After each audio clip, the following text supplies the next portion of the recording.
观众朋友、网友朋友，大家好，我是付强少。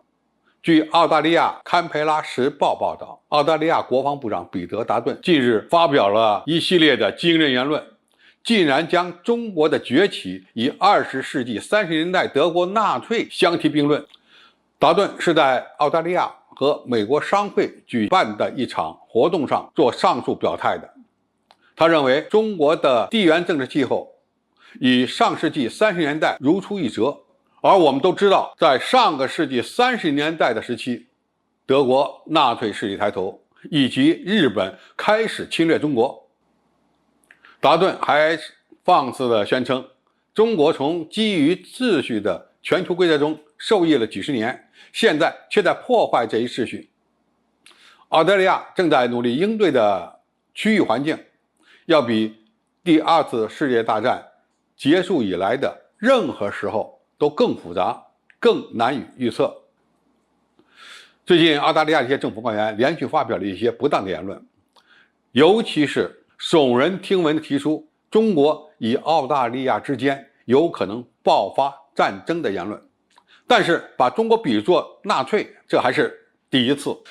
澳大利亚政府的主要官员在面对中国崛起的问题上表现出来的越来越极端的状态，其原因是什么呢？首先，中国崛起的速度太快，澳大利亚无法接受美国被超越的现实，因为他自己早就被中国超越了，这个是没得说。但是呢，美国是他的大哥，美国被超越了，他心里不好受。澳大利亚的某些官员甚至把中国的崛起当成是原罪。从安格鲁萨克逊人的角度来看，澳大利亚能够接受美国崛起超越英国，但是无法接受中国崛起后将要超越美国。虽然中国是澳大利亚最大的市场，但是澳大利亚人根本不希望中国真正崛起，在心理上无法接受一个更强大的国家。第二，澳大利亚在意识形态上是依赖美国的，当然它的国家安全、武装力量的建设也严重依赖美国的支撑，因此他们认为只有挑衅中国才能在美国面前找到它的价值以及存在感。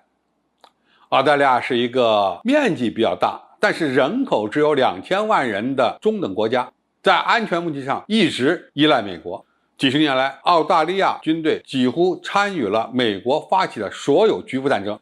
只要美国打压中国，那么澳大利亚就会有兴趣继续充当美国的马前卒，并以此为荣。可以说，这是一种狗腿子的心态。第三，澳大利亚认为中国这几年打击了澳方，他心里呢感觉憋屈。其实情况正好相反，如果澳大利亚不跟在美国后面企图遏制中国的崛起，那么很多情况是不会发生的。在澳大利亚某些官员和政客眼中看来，澳方可以在华为、5G、人权、病毒溯源等问题上叫板中国，但是中国不能反击澳大利亚，否则就是破坏了基于规则的国际秩序。面对中国，澳大利亚后来发现自己是杀鸡儆猴里的那个鸡，这一点他就很难接受了。认为呢，因此而遭到了中国的霸凌。实际上，这也是安格鲁萨克逊人自大的一种体现。其实说到底，澳大利亚和中国之间没有根本上的利益冲突，而且呢，两国的贸易合作过去是相当紧密的。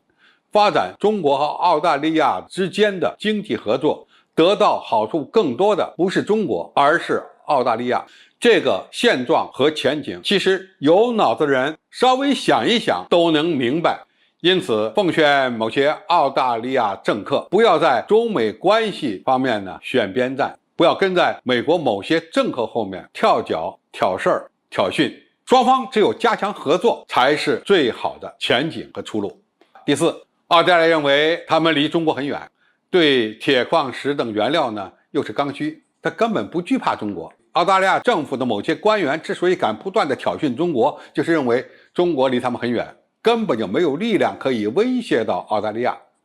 实际上他心里很清楚，真正要和中国如果发生了武装冲突，甚至他成为了美国的一个战争基地，那么他的安全肯定会受到影响的。因此在军事、战争等问题上挑衅中国，得到的可不是一个好果子。另外呢，在贸易上，目前中国还要从澳大利亚进口铁矿石，那澳方认为呢，中国经济发展离不开澳大利亚，这个情况已经在逐步改变。中国进口铁矿石的渠道在不断拓宽，对澳大利亚铁矿石的依赖未来呢会越来越低。实际上，中国一直想改善与澳大利亚之间的关系，但是呢，这必须要有个前提，而这样的前提，澳大利亚政府官员其实心里很明白，但是他们不愿面对这些前提条件，反而一再的宣传敌视中国的情绪，最后受到伤害的只会是澳大利亚自己的经济。好，今天介绍就到这里，谢谢大家收看，感兴趣的朋友我们可以在下面的留言区留言交流讨论，我们下期再见。